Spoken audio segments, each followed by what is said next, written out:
alors, la cape d'invisibilité, elle marche bien, hein?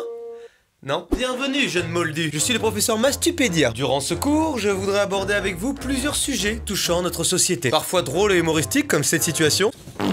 Là, je les ai bien eus. Ou parfois plus sérieux, où vous apprendrez des choses en sortant de ce cours, bien entendu. Munissez-vous de votre baguette pour commencer ce cours. Première leçon. Action! Voilà, c'est pas forcément le plus simple à gérer, mais vous voyez ce petit pouce bleu? Vous allez tous appuyer dessus avec votre baguette. Oh là, attendez, c'est bizarre ça. Attendez, on change. Action!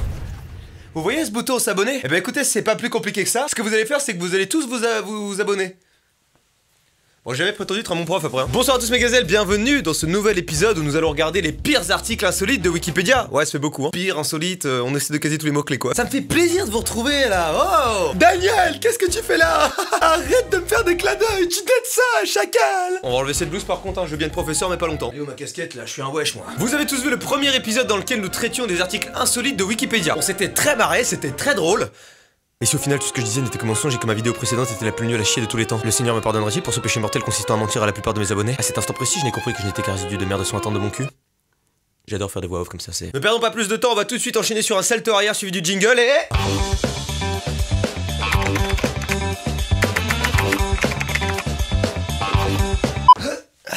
Excusez-moi, c'est le salto qui est... Quoi? Vous l'avez pas vu? Oh, c'est pas grave, je vais pas le refaire non plus. Wikipédia article insolite, on y est, c'est parti, on reprend là où c'était arrêté, c'est-à-dire... Je sais plus.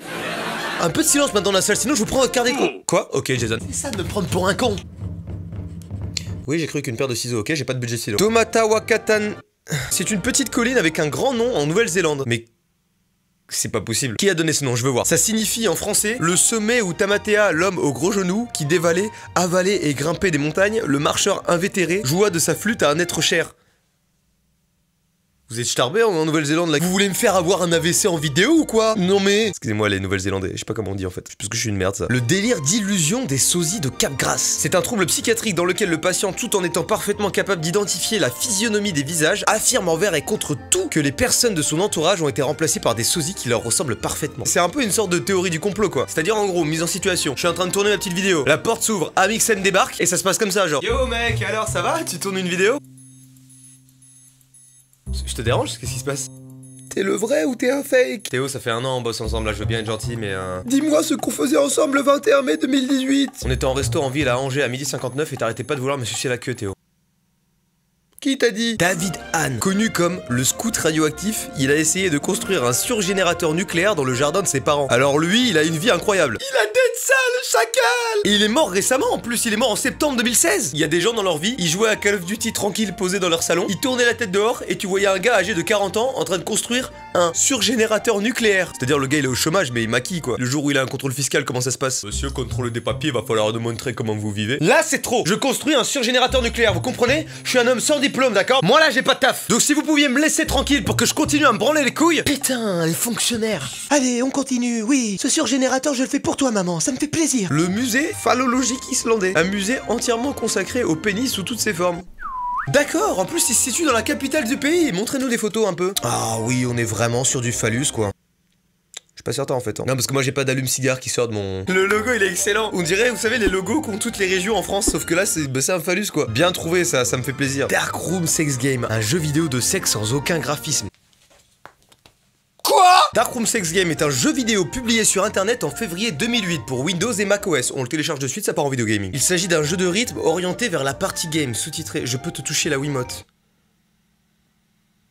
Quoi? Un joueur doit trouver un rythme avec son partenaire et progressivement accélérer jusqu'à une fréquence cible représentant l'orgasme.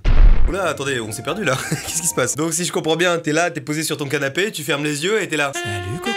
Bonjour. Adepte des gros chiffres, je suis là uniquement pour satisfaire tes besoins. Ok, d'accord, si on n'a pas de gros chiffres, c'est pas assez grave. Laisse-moi donc descendre un petit peu plus près de ton pantalon. Oh, ok. Mets-moi une fessée, mon fils, vas-y. Maman, c'est toi? C'est vraiment ton fion? Le casu marzu, c'est un fromage sarde avec des larves vivantes d'une mouche. D'accord, je vais aller voir s'il y a un autre youtubeur qui veut faire la vidéo à ma place. Oh là là, ça donne pas envie, c'est pas un fromage. Ah, ça me donne envie de vomir, vraiment. Casu marzu signifie fromage pourri. Mais pourquoi? Attendez, il mange pas ça. On peut aussi le trouver dans sa forme avec asticot vivant. Bon là, attendez, c'est du guacamole là. Arrêtez de me faire croire que... Millends Park, c'est le plus petit parc du monde, à peine un tiers de mètre carré. Situé à Portland aux États-Unis, c'est un pot de fleurs créé le jour de la fête de la Saint-Patrick en 1948. Il est destiné à être un parcours de choix pour des courses d'escargots. S'il y a des abonnés qui habitent à Portland et que votre femme ou que votre homme vous dit je vais faire un tour au parc, méfiez-vous. On sait jamais, peut-être qu'il s'assoit à côté de l'arbuste, mais je pense qu'il vous ment. Il est peut-être chez la voisine. Le Smoot.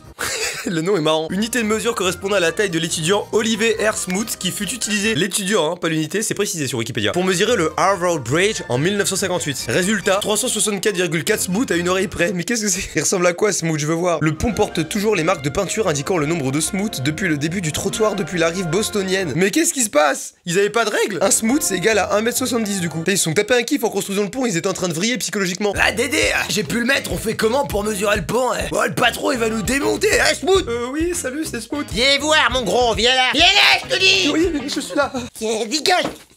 Le sol est dur, ça fait mal. Tais-toi, je t'en mets une. Dédé, prends les pieds, je prends la tête. Oh non, Smoot, c'est toi? Mais t'es vieux, Smoot. J'imagine un petit genou. Ah, il était comme ça à cette époque, regardez. Bon, vu sa tête, il était clairement fier de ses conneries du coup. C'est un génie. Il a d'être ça, regardez, c'est Smoot. Oliver Smoot, le vrai. Le Yerkish est un langage conçu pour communiquer avec les chimpanzés et les bonobos. Je suis un peu yerkishien, moi, non? C'est un langage artificiel mis au point afin d'évaluer les capacités langagières des primates non humains. Là, je me disais aussi que j'avais du mal des fois à me faire comprendre sur ma vidéo. Je vais peut-être enfin pouvoir communiquer un peu avec vous là. L'échelle de Bristol, c'est l'échelle visuelle répartissant les selles humaines en 7 types. Mais qu'est-ce que je vois?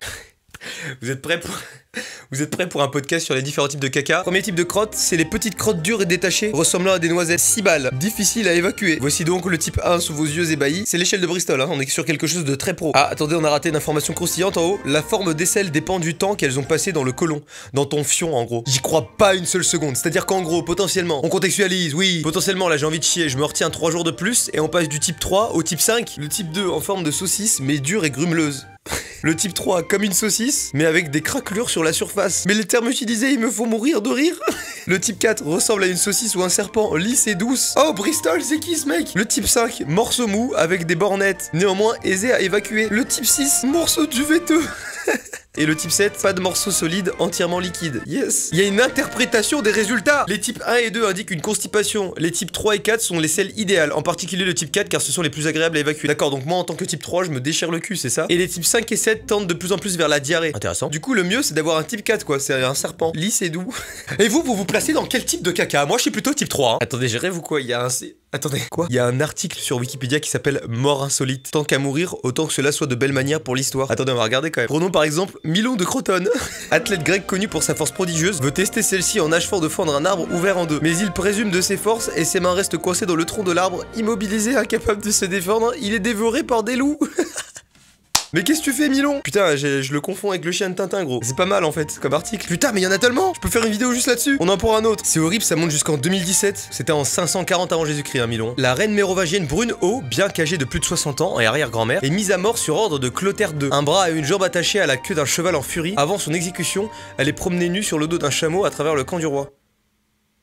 Ah mais c'est pas très drôle du coup. Moi je préfère les gens qui se tuent bien. C'est juste, il y a des morts, c'est ni insolite ni drôle. Bon mesdames et messieurs, c'est la fin de cette vidéo, merci d'être restés jusqu'au bout. Attendez, qu'est-ce que je vois? Un dernier article. Le pouce bleu et l'abonnement légendaire. Qu'est-ce que c'est? Je suis pirateur ou pas? Toutes les personnes relayant la vidéo de Mastu à ses amis se verront accorder 10 ans de bonheur. Mieux encore, les personnes restant jusqu'à la fin de la vidéo ont perçu le droit de voir cet outro ultra original, ainsi qu'un Mastu se faisant couper par le générique de fin.